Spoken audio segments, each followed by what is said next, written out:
It is hot today. Seriously hot. Seth and I have been super busy with setting up shelves and getting plants into pots that need to be and whatever, and there's a whole other side of my living room, and I don't want to think about it right now because it is completely just covered in dirt and pots and just... But the good news is that I have a package. Plants every day. I don't know what I'm gonna do when I no longer am getting plants in the mail pretty much every day. I was told to stop using the knife that I was using for the videos because I was dulling them. I mean, I was sharpening them. So now I'm using Seth's knife.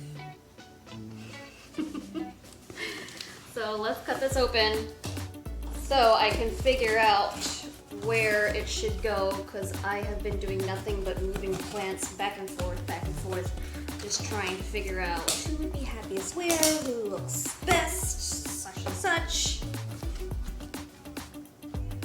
Oh, I have a card. Here's the confusing thing. It says autumn on there. It's like, oh, a thank you card. Don't know what autumn means. It says, hi autumn. I hope your new plant babies make it to you safely. Thank you so much for your support. I really appreciate it. Stay safe and healthy. Heart R. My name's not Autumn, if you haven't caught on by now. It's the thought that counts, right? Fiber. So much. So this is exciting because I was talking to the seller the other day, and she said that she might or might not have put in a second plant. Because I only bought one from her. And then I asked, on purpose or by accident? So completely by accident, apparently. But she said still enjoy. She hopes it makes my day. So I have an extra complete mystery plant. So that's exciting. This one is the one that I do know what it is. And I did order. It's wrapped in twine. That's kind of cute the way that she did that. This is all nice and neat, so let's really hope that I don't open this up and it's just a disaster, God knows what. No, it's nice and easy. I mean, masking tape everywhere, but masking tape I can deal with. Masking tape and fiber. So, this fungi, if you haven't noticed, I have a thing for plants with variegation. This is a pothos. So, you guys have probably seen jade or golden pothos. There's so many different varieties, so I would not be surprised if you've come across at least one of those types, even if you're completely new to plants.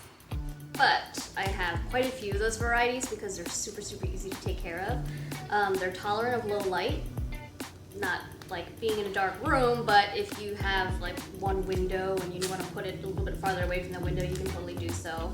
I don't have to worry about where I put my pothos, which is nice. But the Enjoy is a ton of fun because he has a lot of really kind of pure white. The leaves are going to be smaller, so don't expect them to have as big of leaves as, say, a golden pothos would, which golden pothos have humongous leaves. Let me show you. This is a golden pothos.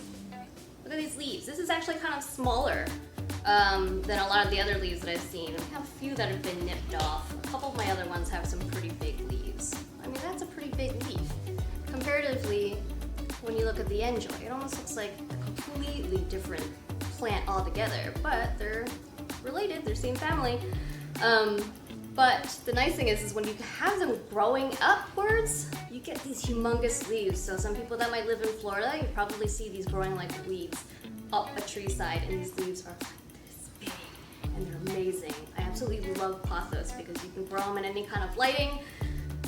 They let you know when they're thirsty, you don't have to worry about them too much, and if you give them enough sunlight, they will grow like crazy. Because this one I got, I want to say a couple months ago, and it's probably like half this size. But I have 3 of them hanging in my bay window, and the idea is that I want them to vine down. And this one's probably the first one to put out a vine. So good for him. All right, so here's the mystery plant. excited about this one. Unless, of course, it's a second enjoy, which I'm not going to be upset about a second enjoy. But I wouldn't mind having something completely different either.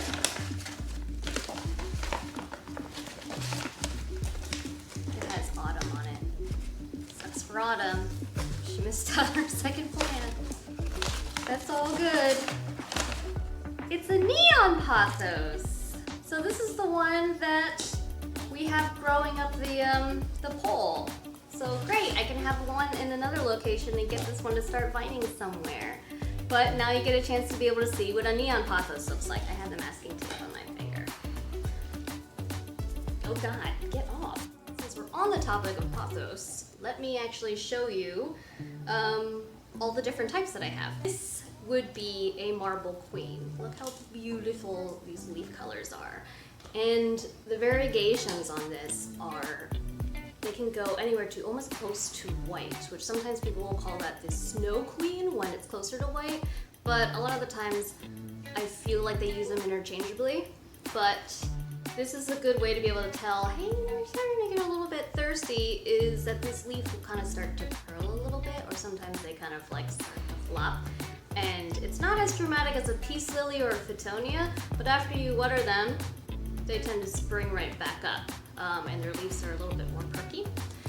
But this is the one that my sister gave me for Christmas. So this one, when I got it for Christmas, only had the 4 leaves, but if you can see here, check that out.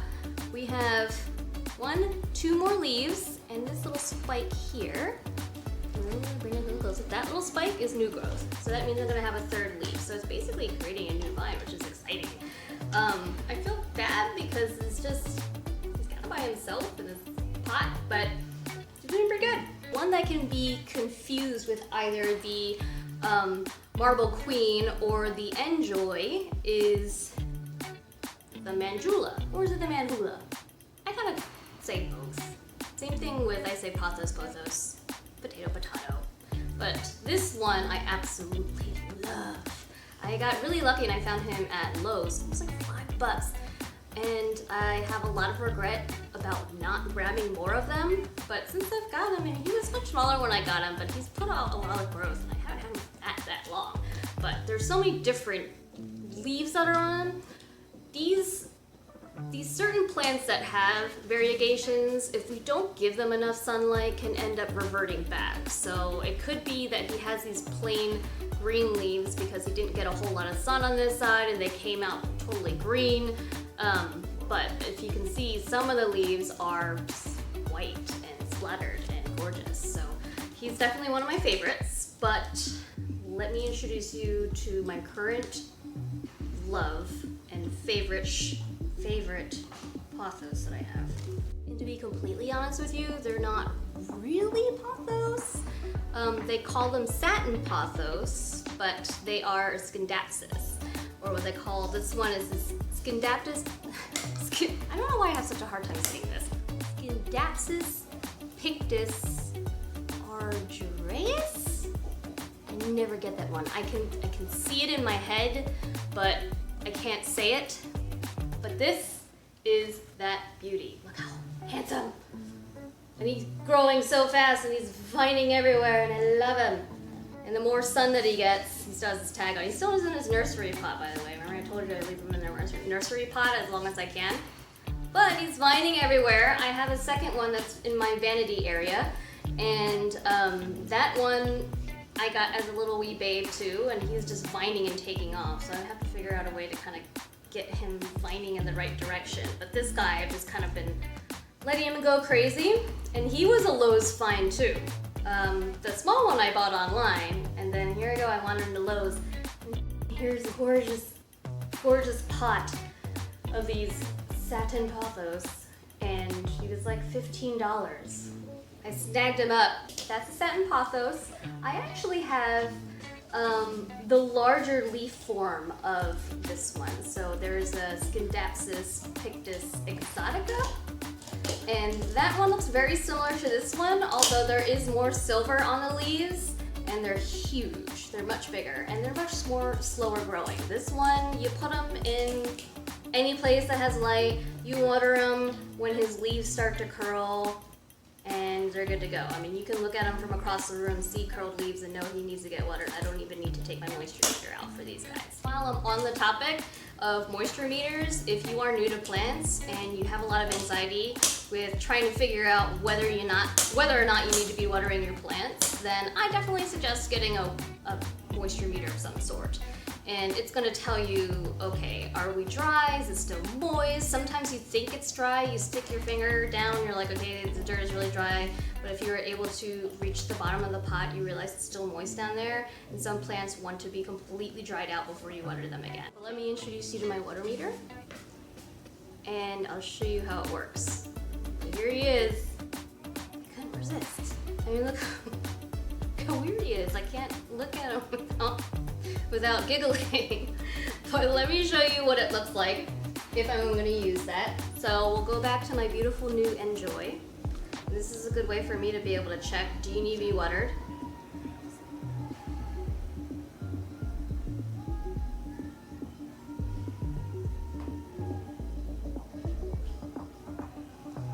I think it was just a car full of girls singing Adele really, really loudly. Like I was saying, using the Enjoy, when a plant usually first comes in, if they're in a pot, I like to check and see where their moisture level is, because some of the times they get watered before they're shipped out, and by the time that they reach here, they're holding the moisture really well in their pots, and I can leave them alone and just wait until the next time they dry out. But some of the time they come here, I stick the moisture meter in, and they're just bone dry from traveling from wherever.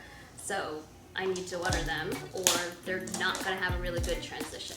But with these guys, let them dry out completely and then give them a nice thorough drink. Whether or not you are doing bottom watering or watering from the top. If you water from the top, make sure you're watering enough that there is water coming out of the bottom. So you want to be able to rinse. I mean, sometimes there's salt buildups and stuff, and we want to be able to rinse through that soil. If not, then they get a little bit of a buildup, and that could be really bad for your plant. So let's use the froggy. I'll show you what it looks like. So all you have to do, take your little moisture meter, find a good spot in the soil. Try not to jab in too hard. If it's showing some resistance, try to avoid shoving it in and hurting any roots. But what you want to do is you want to be able to push it down. And you can see he is reading moist. Right there, if you can see the meter in the middle. And you can check where our level of dryness is too by pushing it a little bit farther down. It might be more wet, which he's even all over. I like to check in a couple different places because it might be wet in one area and dry in the next, depending on, like, maybe one side of the plant faces the window and it gets a lot more sun, so it's drying out faster. But checking over here,